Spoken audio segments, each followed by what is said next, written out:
We all have heard of the content creators out there or the tax gurus that say, just write off all of your gear or just put it on the business, or like, this meal is a business expense.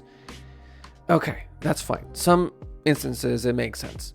But sometimes I think you are probably going to get audited if you continue doing that. And let me explain.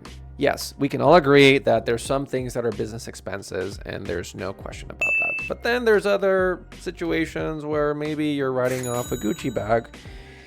And if the IRS questions you, what are you going to say? You're using it for business purposes? I don't know. I don't think so.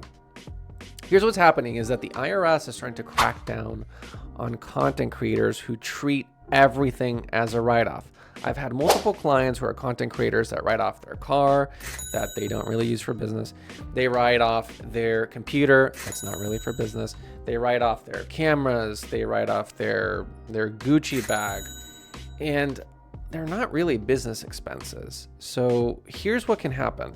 The IRS can audit you and ask for receipts, and then can ask you for specific business purposes. Number one, keep your receipts. Make sure that you either log this through your credit card or some other portal. Make sure you have the receipts for everything. Number two is that you have to log the usage. If you have a car, for example, that you think it's maybe a gray area of what you're doing, make sure you log the usage. Maybe it's 50-50, maybe it's 80-20, maybe it's 90-10. Make sure you log that.